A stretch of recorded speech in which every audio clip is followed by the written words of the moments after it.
Welcome on Easy Learning. Now I am going to explain the poem Macavity the Mystery Cat. Macavity is the mystery cat. He is called the hidden paw, for he is the master criminal who can defy the law. So before explaining the poem, I am going to explain some words which are connected to this poem. First word is defy. DFY एक verb है. Float disobey challenge, मतलब DeFi का मतलब क्या होता है कि मतलब चैलेंज करना, मतलब किसी चीज को अनादर करना कि हम जो है करके तुम्हें दिखा देंगे, तो डिफाई है यहाँ पे. उसके बाद बैफलमेंट, एक नाउन है. बेविल्डरमेंट परप्लेक्सिटी, मतलब हलचल, व्याकुलता, परेशानी, बेचैनी, इसी को कहा जाता है बेविल्डरमेंट perplexity.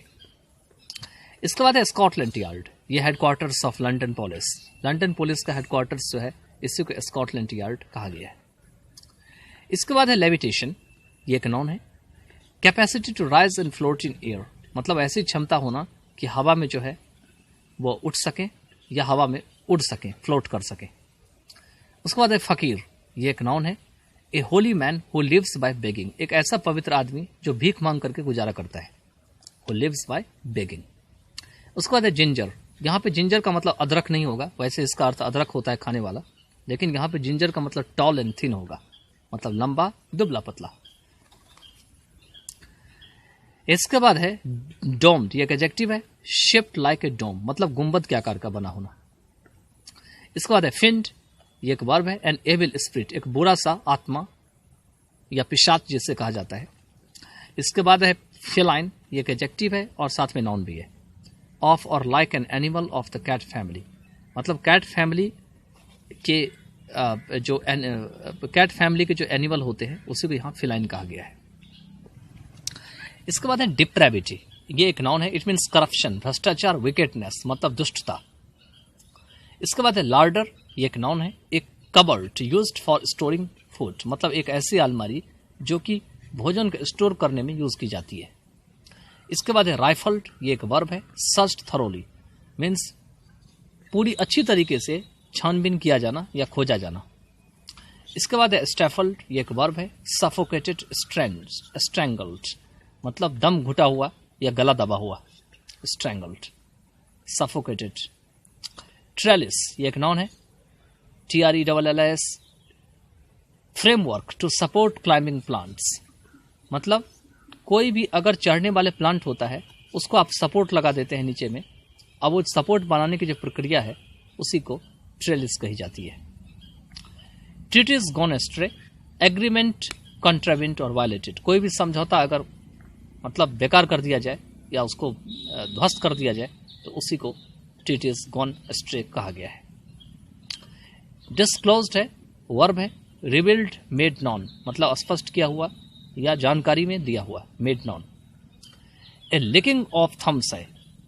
Evaluation of success of one deed, मतलब किसी भी व्यक्ति के डीड की जो सक्सेस होती है, मतलब कोई भी व्यक्ति अगर कोई कार्य करता है उसकी सफलता का जब आकलन होता है या इवैल्यूएशन होता है उसी को कहा गया है ए licking of Thums.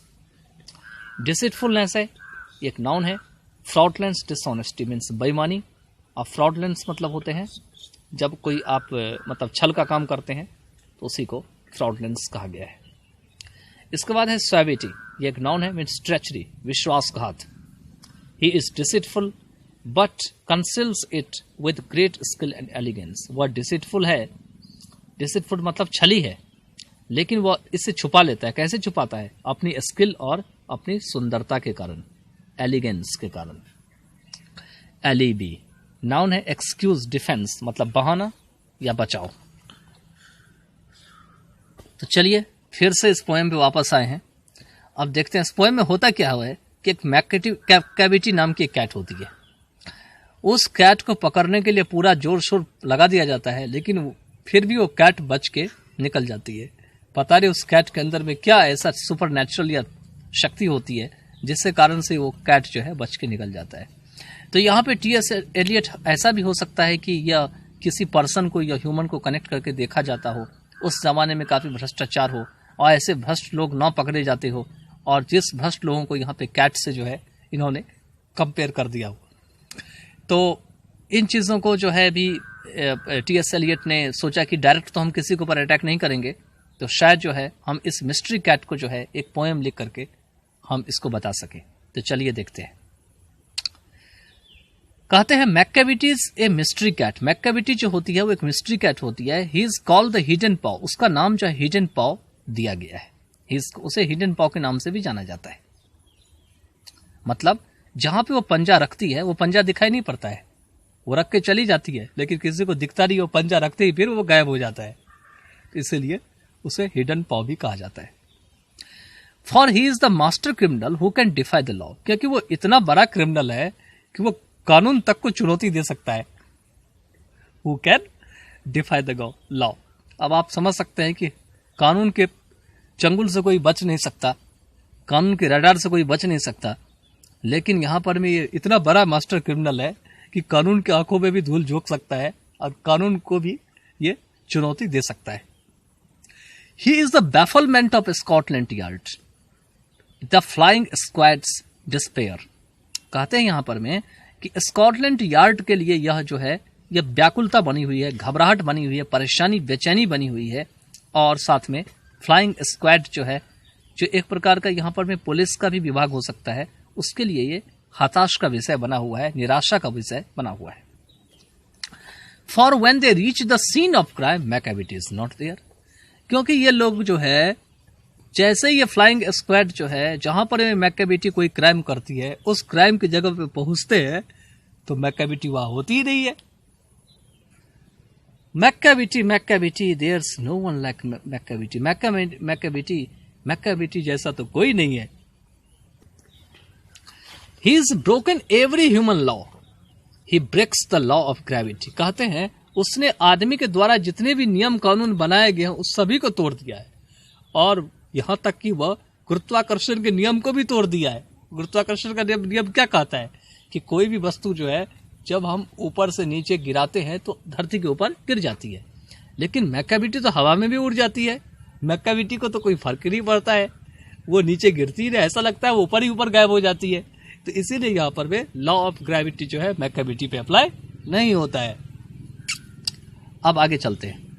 His powers of levitation would make a फकीर स्टेयर, मतलब उनकी जो उछलने कूदने की हवा में और न दिखाई पड़ने की जो शक्ति है या पावर है वह एक फकीर को भी जो है चकमे में डाल देती है। फकीर स्टेयर मतलब चकमे में डालना, देखते ही रह जाना कि क्या हो गया। अब यहाँ पे फकीर तो हिंदी वर्ड है, लेकिन टीएस एलियट जो है वो तो एक इंग्लिशमैन थे, यूएसए में जन्म लिए थे, और आपने देखा कि इंग्लैंड में सेटल हुए थे, तो फकीर दिमाग में उनको आया कहाँ से। तो मैं बता दूं आपको कि टीएस एलियट जो है वो गीता को बहुत अच्छी तरीके से पढ़ना जानते थे। टीएस एलियट गीता को, जो पुस्तक है हमारे पास, उसको पढ़ के वो शायद काफी ज्यादा जो है सीखे थे, और गीता के जो शब्द है उनको उन्होंने कई पोएम्स में भी लिखे हुए हैं, उनकी जो लेसन्स है उनको लिखे हुए हैं। तो आप समझ सकते हैं कि कैसे अंग्रेज जो हमारे धार्मिक ग्रंथ और हमारी चीजों को सीख रहे हैं और हम लोग अपना संस्कार भूलते जा रहे हैं। तो इससे हम कह सकते हैं कि टीएस एलियट ने फकीर शब्द का प्रयोग जो है वो वहां से लिया है। तो चलिए अब हम आगे चलते हैं। तो फकीर तो जानते ही हैं, तो फकीर को भी यहां पे कहते हैं चकाचौंध कर देते हैं। And when you reach the scene of crime Macavity is not there, और जब आप क्राइम की सीन पे पहुंचते हैं तो मैकैविटी वहां पे नहीं पाए जाते हैं, वो ऐसा लगता है ऐसे गायब हो जाते हैं।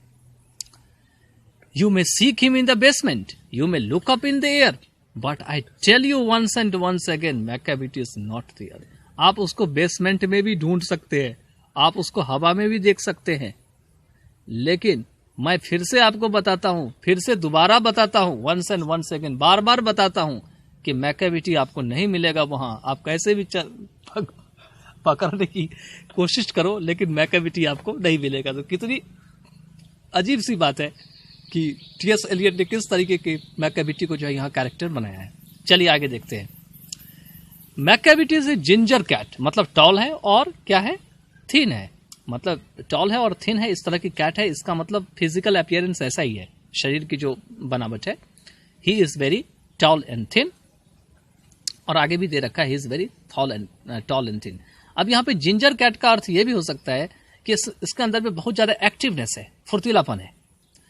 You would know him if you saw him for his eyes are sunken him. कहते हैं अगर तुमने उसको देखा होगा तुम उसे जान जाओगे, तुम उसे जान जाओगे अगर तुम उसको देखे होगे, क्योंकि उसकी आंखें जो है वो धसी हुई है अंदर। और संकन इन, संकन मतलब धसा होना। His bro is deeply lined with thoughts. उसकी जो ब्रो है, ब्रो जानते हैं ना, वही ब्रो जिसके बारे में आप समझ रहे होंगे, मतलब जो आईब्रो की अगर बात करें, मतलब उसके आंख के जो नीचे वाला पार्ट है, तो वो भी जो है मतलब ऐसा लगता है कि वो ब्रो इतना सिकुड़ लेती है कि वो कितनी गहरी विचार में वो जी रही हो। इसलिए यहां पर way light with thoughts. His head is highly domed. उसका हेड जो है वो गुंबद के आकार का जो है बड़ा सा है। His coat is dusty from neglect. His whiskers are uncombed. कितनी फनी बात लिखा हुआ है। मॉक, सही में मॉक जो है पोएम है। कहते हैं उनकी जो कोट है वो कभी साफ ही नहीं करती है। मतलब डस्टी फ्रॉम नेग्लेक्ट का मतलब हुआ उसके ऊपर ध्यान ही नहीं देती है। वो कोट गंदा सा धूलदार पड़ा रहता है और उसको वो छोड़ देती है। और उसकी जो मूछें हैं, विस्कर्स, उसको कभी वो कंघी से मतलब जो है ऐसा लगता है कि उसके विस्कर्स जो है उसको भी कॉम नहीं करती है, कंघी नहीं करती है, वो उसको छोड़ देती है। उसके बाद है he sways his head from side to side. वह इधर उधर जो है अपनी हेड को लहराती रहती है। With movement like a snake. ऐसे जैसे कि स्नेक अपनी चाल में करती हो, उसी तरीके से वह अपनी हेड को भी इधर उधर लहरा रही होती है, स्वे करती है। And when you think he is asleep, half asleep, he is always wide awake. और जब कभी भी तुम्हें यह लगता है कि वो आधा भी सोया हुआ है, ही इज हाफ अस्लीप, तो समझ लो कि वो सोया हुआ नहीं रहता है, वो हमेशा जो है बिल्कुल चौकन्ना रहता है। वाइड अवेक मतलब चौकन्ना रहना, बिल्कुल जगे रहना, सतर्क रहना। उसके बाद है मैक्केविटी, मैक्केविटी, देयर्स नो वन लाइक मैक्केविटी। मैक्केविटी, मैक्केविटी, मैक्केविटी जैसा तो कोई भी नहीं है। For he is finned in fallen shape. क्योंकि वो पिशाच है। किसी जानवर की शेप में तो है, फेलन शेप में, लेकिन वो पिशाच की तरह है। ए मॉन्स्टर ऑफ डिप्रेविटी। डिप्रेविटी मतलब बच के निकलने वाला जो है एक मॉन्स्टर है, राक्षस है। You may meet him in a by street, you may see him in the square, but when a crime is discovered then Macavity is not there. कहते हैं कि तुम उसे स्ट्रीट के बगल में जो है देख सकती हो, मिल सकते हो। You may see him in the square, तुम उसे स्क्वायर में भी देख सकते हो। स्क्वायर का मतलब क्या होता है? कोई जगह, कोई जो है किनारा या कोई मतलब ऐसा जगह जहां पर में रहने का जगह हो, उसको भी यहाँ पे स्क्वायर कहा गया है। देख सकते हो। लेकिन जब भी ऐसा लगता है कि उसने क्राइम कर दिया हो, ये बात पता चलती है, डिस्कवर हो गया हो, और जब कोई व्यक्ति जाता है तो मैक्केविटी वहां होती नहीं। Macavity is not there. He is outwardly respectable. बाहर से तो ऐसा लगता है कि उसे रिस्पेक्ट किया जाना चाहिए। दे से ही चीट्स एट कार्ड्स। वे लोग कहते हैं कि कार्ड खेलने में भी वो चीट करता है जब कार्ड खेलते हैं तो। And his footprints are not found in any file of Scotland's Yard. लेकिन कहते हैं उसका जो फुटप्रिंट है वो स्कॉटलैंड यार्ड्स में के फाइल में कहीं भी नहीं मिला है। फुटप्रिंट कहीं भी उसको देखने को नहीं मिला है। And when the larder's looted or the jewel case is rifled or when the milk is missing or another pig's been stifled or the greenhouse glass is broken and the trellis past repair, there's the wonder of the thing, Macavity is not there। कहते हैं और जब लार्डर्स को लूट लिए जाते हैं और जहां पे भोजन की अलमारी, जहां पे भोजन स्टोर करके रखते हैं, उसी को लार्डर कहा गया, उसको लूट लिए जाते हैं। और द ज्वेल केस, और जिसमें हम कीमती सोना या आभूषण रखते हैं, ऑर्नामेंट रखते हैं, उसको ज्वेल केस कहा गया है। उसकी जो अलमारी है उसको वो पूरी तरीके से जो है सर्च कर लेती है, इज राइफल्ड। और जब मिल्क गायब हो जाती है, मिल्क दिखाई नहीं पड़ती है, कोई मिल्क लाता है अपने यहाँ लेकिन मिल्क को पी के शायद निकल जाती है।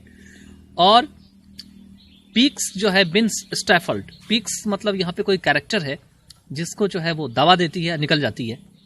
मतलब दवा इतना कस के दवा देती है जैसे कि उसका दम निकल जाता हो, स्टैफल्ड। और जब ग्रीन हाउस ग्लास को जो है तोड़ दी जाती है, और trellis past repair, trellis past का मतलब होता है कि जब आप कोई भी क्लाइंबर्स को चढ़ाना चाहते हैं, जैसे कोई गोल्ड की क्लाइंबर है, जैसे कोई वाइन्स की क्लाइंबर है अपने छत के ऊपर, तो उसके लिए आप सपोर्ट लगाते हैं, कोई बांस लगा देते हैं, कोई कुछ लगा देते हैं, जिसको लताएं कही जाती है, क्रीपर्स कहे जाते हैं। तो उसी लताओं के जो सपोर्ट लगा रहता है उसी को यहाँ पे ट्रेलिस कहा गया है। तो बाद में क्या होता है, वो उसको तोड़ दिए जाते हैं और उससे आपको रिपेयर करना पड़ता है, दोबारा लगाना होता है। तो इसलिए यहाँ पे दिया हुआ है and the trellis past repair. उसके बाद आगे दे रखे हैं there's the wonder of the thing Macavity is not there. इतना कुछ तो हो जाता है सब कुछ, लेकिन फिर भी कितनी आश्चर्य की बात होती है कि मैकाविटी वहां रहता ही नहीं है, मैकाविटी तो गायब हो जाती है। And when the foreign office find a treatise gone ashtray or the admiralty lose some plans and drawing by the way, there may be a scrap of paper in the hall or the stair, but it's useless to investigate. Macavity is not there. कहते हैं जब कोई foreign की बात होती है, जब कोई विदेशी मामले की बात होती है और treatise gone ashtray, treatise gone ashtray का मतलब जब कोई एग्रीमेंट टूट जाती है तो उसी को ट्रीटिस गॉन एस्ट्रे हो जाती है। और एडमायरल्टी लूज सम प्लान्स, एडमायरल्टी मतलब होते हैं जहाज के ऊपर जितने भी सेना वर्क करते हैं या उनका प्लान होता है उसको एडमायरल्टी कहते हैं, वो भी अपना प्लान्स जो है खो देते हैं। And drawings by the way, और किसी तरीके से जो ड्राइंग्स होते हैं वो भी उनके ड्राइंग्स और प्लान्स होते हैं वो भी वो सही से कर नहीं पाते हैं। क्यों नहीं कर पाते हैं? क्योंकि मैकाविटी वहां चली जाती है, उनके सारे जो कागजात रहते हैं सबको कूड़ा कवारा कर देती है काट कूट के। तो कितनी विचित्र सी बात है। देयर में भी scrap paper in the hall on the stair, और जो स्टेयर होते हैं सीढ़ी उस पर में जो है सबको जो काट कूट करके वो क्या करती है, छोटे छोटे टुकड़े मतलब स्क्रैप जो होते हैं उसमें वो बदल देती है। But it's useless to investigate. उसके बाद क्या होता है, वो पेपर कोई काम का नहीं रहता है, और क्या आगे जाकर के इन्वेस्टिगेशन होगा, क्या छानबीन होगा, और पता चलता है कि मैकाविटी तो वहां भी नहीं मिली, Macavity is not there. And when the loss has been disclosed, the secret service say it must have been Macavity, but he is mile away. और कहते हैं किसी का जब लॉस हो जाता है, जब उसके ऊपर से पर्दाफाश हो जाता है, डिस्क्लोज हो जाता है, तो सीक्रेट सर्विस बताते हैं कि यह काम जरूर मैकाविटी ने किया होगा, लेकिन मैकाविटी तो जो है वो माइल दूर होती है इस काम से, कि किसी का लॉस हो जाए उससे उसको क्या मतलब है। You will be sure to find him resting or a licking of his thumbs or engaged in doing complicated long division sums। मतलब आप उसे कहाँ पा सकते हो, रेस्ट करते हुए, अपनी थम्स और लिक्स को जो चाटते हुए, या सोच में, गहरी सोच में पड़े हुए, या उनको आप देखते होंगे कि अब अगला वो कौन सा बड़ा बड़ा डिवीजन सम करेंगे, कौन सा बड़ा बड़ा काम करने जा रहे हैं जो काफी कठिन है, उसमें वो व्यस्त पाएंगे, आप इंगेज पाएंगे। Macavity, there's no one like Macavity. There never was a cat of such deceitfulness and suavity। कहते हैं कि मैकाविटी जैसा तो कोई नहीं है, और इस तरह का कैट तो कभी नहीं था जो इतनी जो है चालाकीपन से, डिसीटफुलनेस से जी रहा था, और उसके अंदर में इतनी विश्वासघात थी, सुएविटी थी। he always has an alibi। वह जो है उसके पास हमेशा जो है बचने का कोई ना कोई उपाय हो जाता है, इसको एलिबी कहा गया है। एंड 1 or 2 to spare, और एक से ज्यादा जो है बचने या स्पेयर करने का भी, स्पेयर का मतलब होता है किसी को बख्श देना, किसी को छोड़ देना, उसका भी जो है उपाय होता है, और इस उपाय के कारण जो है वो बच जाती है। At what time the deed took place Macavity wasn't there. यह बात नहीं है, यह निर्भर नहीं करता है कि किस समय घटना हुई है, घटना किसी भी समय हुई हो, लेकिन मैकाविटी वहां पे नहीं मिलेगी, मैकाविटी नहीं पाई गई। And they say that all the cats whose wicked deeds are widely known, I might mention Manguzari, I might mention Griddlebone। कहते हैं कि इन लोगों का कहना है कि जितने भी कैट्स जो बदमाश निकले हैं, जिनके बदमाश कार्य हैं, आज जो जाने माने हैं, उनमें से मैं उनका नाम जो है जिक्र करना चाहता हूं, वह है मंगूजरी और साथ में ग्रिडलबोन। मतलब ये इस तरह के कैट थे, लेकिन ये इतने बदमाश नहीं थे जितने के मैकाविटी है। Are nothing more than agents for the cat who all the time just controls their operations, the Napoleons of crime। Are nothing more than agents। लेकिन ये जो मैकाबिटी के सामने में जो उसका नाम लिया गया है, ये तो एजेंट की तरह भी नहीं है। इनकी जो मतलब एक्टिवनेस है, मैकाबिटी तो इससे कई ज़्यादा सुपीरियर है। For the cat who all the time just controls their operations, क्योंकि ये ऐसी कैट होती है जो हर समय अपनी ऑपरेशंस को कंट्रोल कर रही होती है, क्राइम के नेपोलियन की तरह, द नेपोलियन ऑफ क्राइम।